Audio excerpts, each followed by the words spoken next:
Hello and welcome back to the Gold Advantage. Last week was full of excitement, with Dignitas picking up their first win against the faltering EG, while Golden Guardians continue their win streak, bringing it to 7 wins in a row and taking down Cloud9 and EG. And on the other side of the pond, we have G2 securing their spot at MSI.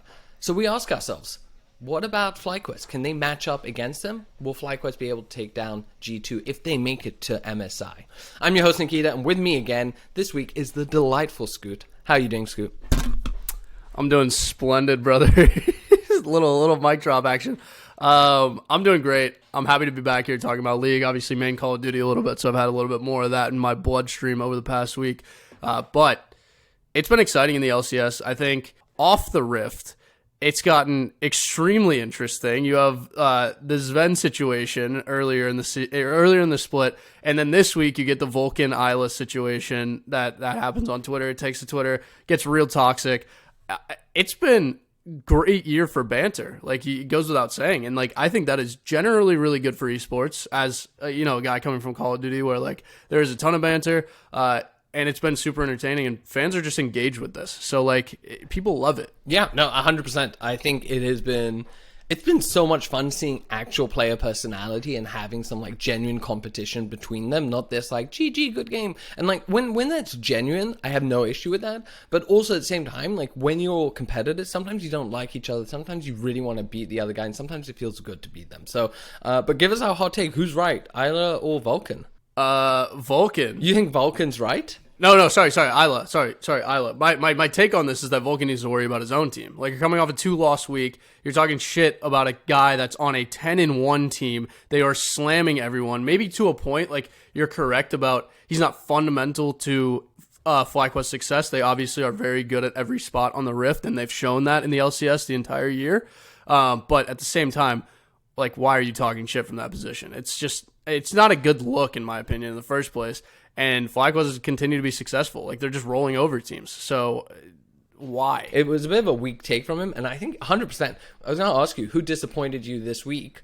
Let's start off with that. I think EG is the clear top of the table there, going 0-2 and handing Dignitas their first win. Yeah, I mean, you can't give Dig their first win. That's got to be the biggest disappointment of the week. The interesting thing on the back of this is that I'm also super disappointed in 100 Thieves as well, because they didn't close out the Flyquest match at all.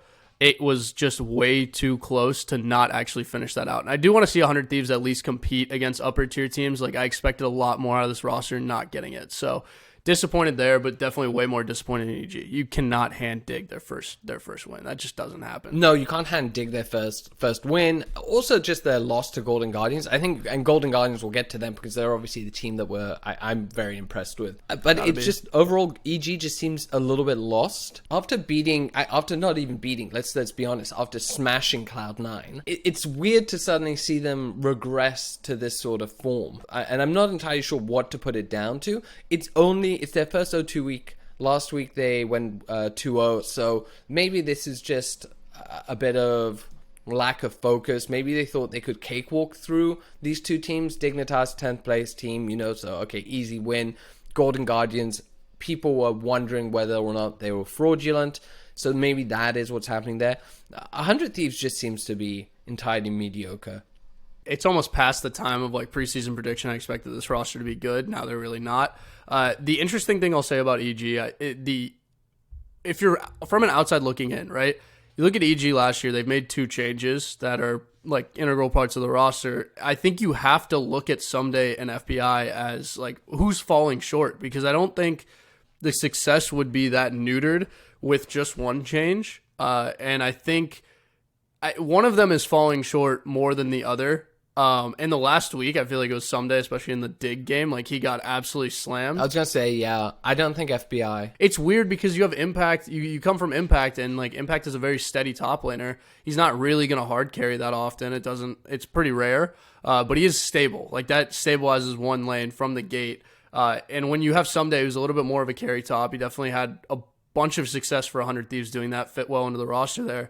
The switch and like changing how your team focuses is a little different. To me, it's less about the laning phase and more about the team fighting. And I also would point to Someday and Impact. I think Impact, just like he is in lane, is such a rock in team fights. You know he's going to position well. You know if he needs to get a flank or, you know, a knock up or something, he has that wealth of experience, and he also has a lot of patience in securing those sorts of things. I think Someday, that's where he lacks a little bit. In some ways, I might even say that Someday is a better in lane, but when it comes to team fighting, I feel like sometimes he isn't as synchronized with his team. And that might be he wants to lead a little bit more, or whereas Impact is happier to wait for the call.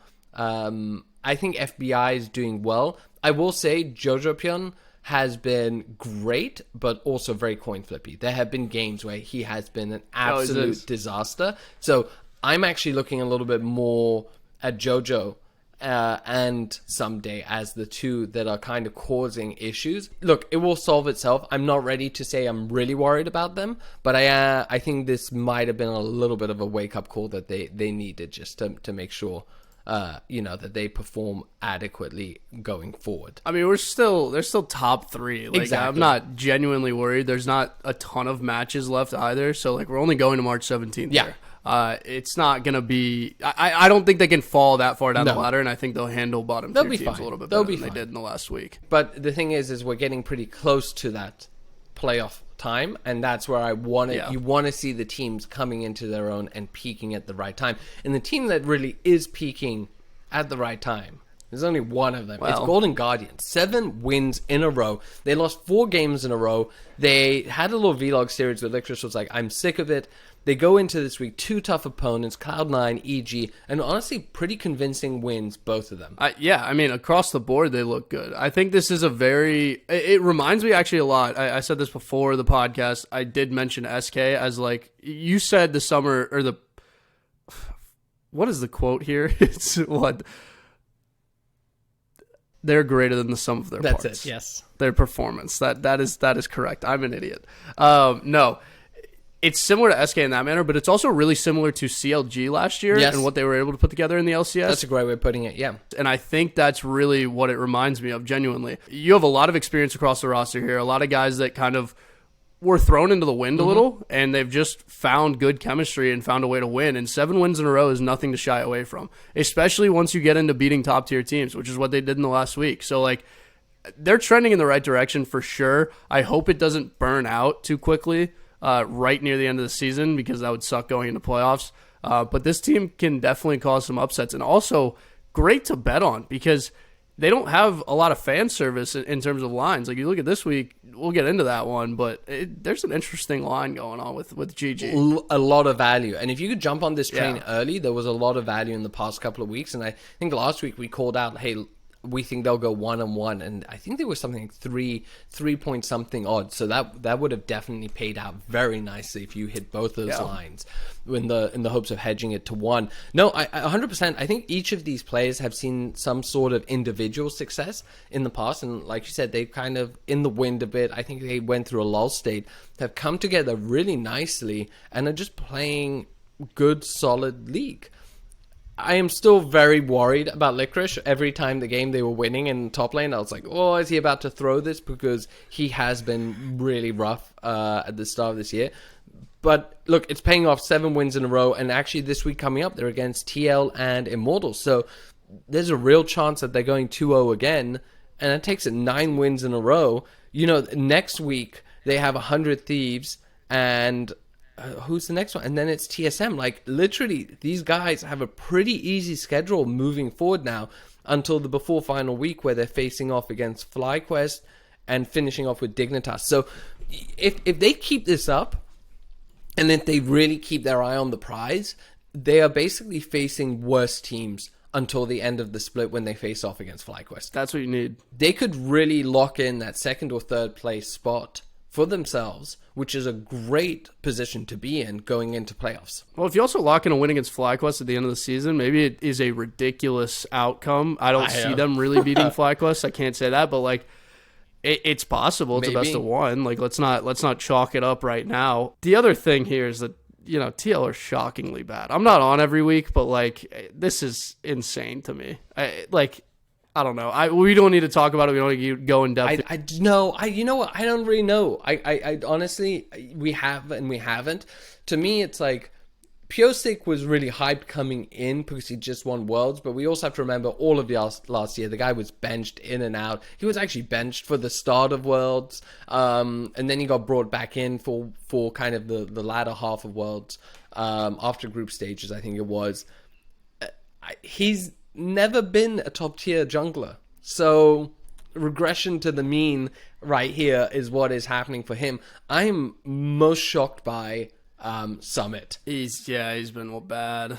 Struggled with him when he was on Cloud9 because I thought he was one-dimensional, and then he got exposed, which like validated all the arguments, internet arguments I'd been having, and made me very happy. Got me a lot of internet points. But I'm like, dude, you went back to, I think he was in the LPL, if I remember. Yeah, he looked good in the LPL. And he looked decent in the LPL. He knew how to play.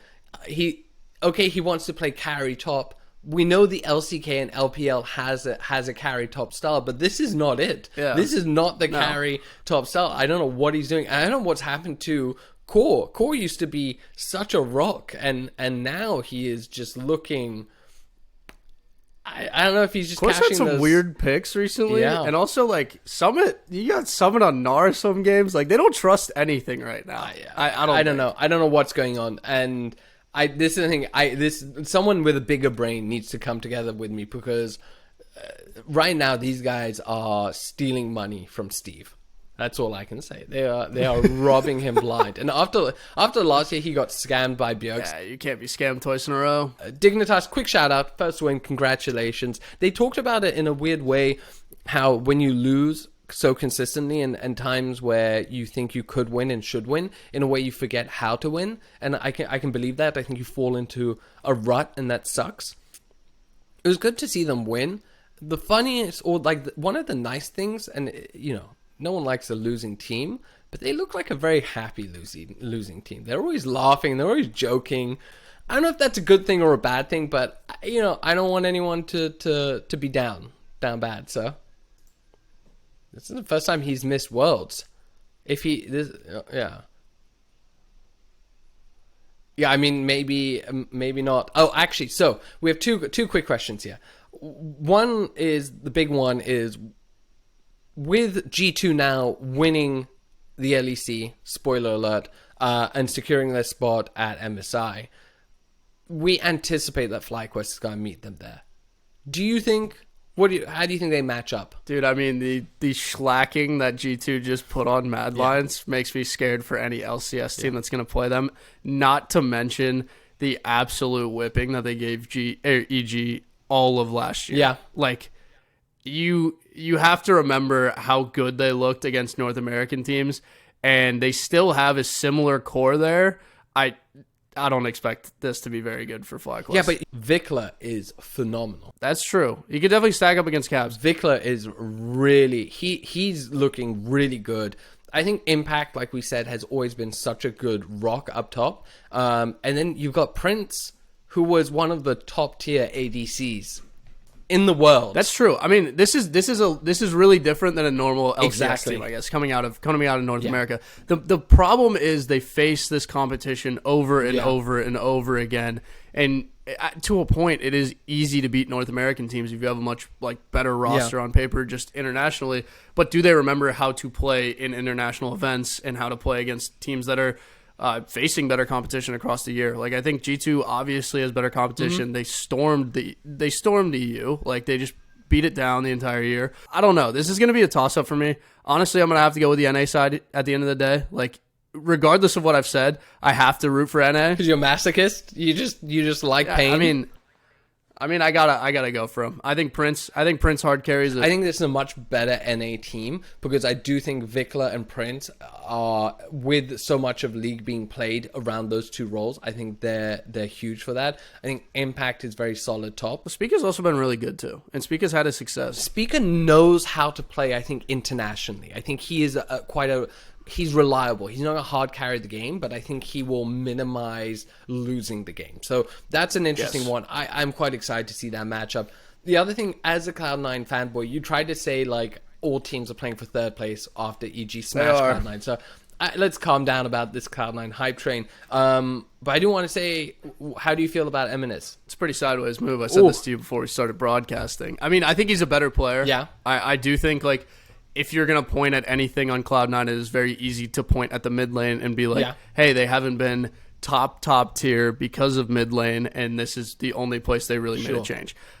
So that, really fits together nicely for everyone talking shit about whoever. I think his second game, there were less nerves, and he looked a lot better. Also, an easier match. Much easier. I feel like the guy talks a lot of God damn my mic. You have to leave that in, please. All right, I'll think about it. I think for a guy who has such a massive ego, and who is coming in with the reputation that he has, he got bodied by Gori. Game 1, yeah, he got nerfed. And you saw him tilt off the face of the earth. I mean, like, he was fully run it down mid, I'm done, after like 1 or 2 kills. We need to see how this progresses, because right now, like, yeah, more talented player, but if all it takes is that sort of situation to happen for him to like lose his mental focus or to clam up or make bad plays, that's not something that Cloud9 can afford, especially when we're looking at playoffs and international competitions. Well, Cloud9 doesn't also historically do well with players like that. No. Like, they're usually in and out pretty quickly when that happens. So, like, it's not going to be a nice fit in the long run, especially when you consider the C9 system, whatever that really means at the end of the day. But we've seen players get bounced pretty quickly when they don't fit the mold. I mean, look, I don't think he's been toxic so far, so there's that. But I will say this, knowing his reputation, if I was the opposite team, if I ganked or they failed to dive and he dies or teammates, I'm sending all chat ? What was that play? I can give you some tips after the game if you want, buddy. And just watch this guy's mental crumble. I would really enjoy that. We've seen a lot of all chat this year. We have seen a lot of all chat. There's been a lot of all chat. There's been a lot of fun in that. All right. Sven doesn't like all chat. He does not. We know he gets that. a very upside Not about at all. it. Then he puts out PR press releases that aren't his real feelings. All right, so we have 3 games in day 1 that I kind of want to chat about. I think just going top down, TSM versus EG. I have TSM at 2.9 against EG's 1.35. Honestly, this is just a bit of a Hail Mary. I thought TSM was looking better. They had an 0-2 week last week. I thought about talking about them, about my disappointment. They just didn't look as solid. But EG is faltering and losing games they shouldn't. So if you're giving me basically 3 times odds on a potential upset, I mean, it's a best of 1. It's a best of 1, a bad draft. It's definitely a Hail Mary. I'm not going to back you up here. Okay, you're not going to back me up. All right, well, I'm not going to back you up. I think I've free money this week, but like, I'm not backing you up. You're not backing me up on that one. I'm not, not hopping in the bed there. Fine. Okay, Cloud9 are not that good. I think 100 Thieves completely did. Okay. No, I'm baiting. Right. I'm baiting. Well, you're a 100 Thieves fanboy. We already know this. We don't even talk about that one. I think we're locked on the next one I'm going to talk about. This one's an easy one. TL versus Golden Guardians. Way too much fan service here. Way too much. TL is a 2.0 underdogs, but GG at 1.72. I'm like, these guys just TL are 4 and 7. And also, like, these guys just beat EG and Cloud9. They're gonna I mean, they're hot. Like, you can't you just can't bet against this. Also, like, the line's way too good. It's 1.7. If this was a different team that had just won 7 games in a row and it wasn't GG, it would be like 1-4, 1-3-5. They are tied with EG at 7-4. EG is a 1.35 versus TSM's 2.9, whereas Golden Guardians is 1.72. It's like, well, if it was TSM, it would be 1.35 for sure. Like, if it's just a different name, I swear to God. I'm with you. With you. So anyway, I'm putting like 3 units on that one. Yeah, I mean, 100%. Okay. You can't. There's so much value. You look at the draft. You pay attention a little bit. But even a weird draft, I still think they pull us off. They might. And actually, talking about drafts, Immortals versus Dignitas, 2.1 on Immortals, 1.65 on Dig. That's just a draft bet for me, because I'm like, Dig got their first win. No, Dig's a lock. They're about to go on a win streak. Trust it. good draft. I'm watching it. I'm watching that because I think because these two teams are so evenly matched, you could probably get 1.8 either side or even boost that a little bit. So whoever gets the better draft, I would take them. I mean, Diggs going 4-game win streak here at least. Oof. I wonder if you could parlay. It's a shame you can't parlay that. They win 2 this week. They win 2 this week. So you think they beat Cloud9? Yeah, they beat Cloud9. Oh, wow. I mean, even just those two, you put those two together, that's a 6.6. And they beat CLG next week. I can't parlay that. That's annoying. Well, yeah, Wish I could. That doesn't exist yet. I know. They beat CLG, and then, they roll into 100 Thieves. 100 Thieves pretty middy this year, so you're looking tricky if you're Dig. If you start to get hot, there's a chance. You really have to get over the Cloud9 hump. That's the one. Do you have anything for day one you want to talk about? No, I actually do think that Dig beats Immortals, though. I don't like the odds on it. It will go up. I think during draft, it will go up. Yeah. It'll definitely move around a decent amount during draft. No, the biggest lock of the day is GG to beat TL. Like we've already been through huge, it. Huge. That's enough. Okay, next day, I have the CLG versus 100 Thieves one. I was pretty down on CLG. They seem to have figured things out a little bit. Right now, it's a 2.3 versus 1.55 for 100 Thieves.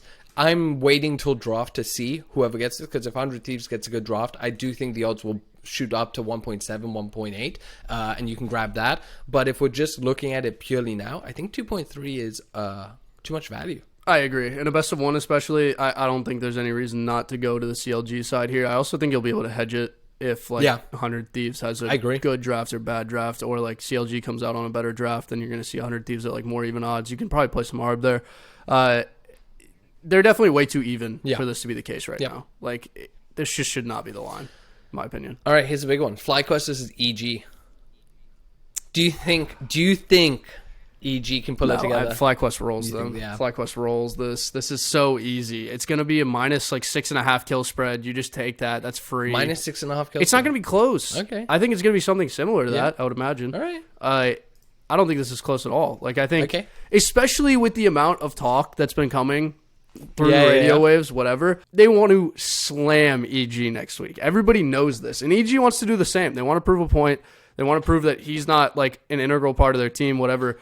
But that's like the worst character to be picking on. Vulcan and FBI just want to body Prince and Eyla in lane. But and that's the worst.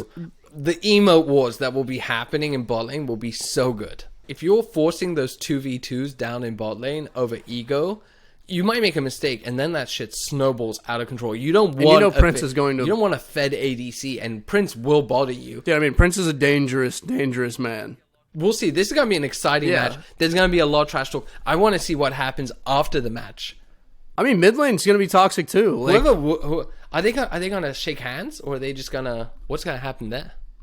Oh, who knows? Honestly, I think if Flyquest wins, you see some handshakes. I would love that. I would love a little shove, and then all of Twitter would just freak out because they freaked out over this Sven thing. I know, just a dirty look. Like, people are soft. Like, let's get a little realistic here. We've got, like, in actual sports, this happens all the time. Like, it doesn't matter. They all know their competitors. This isn't personal at all.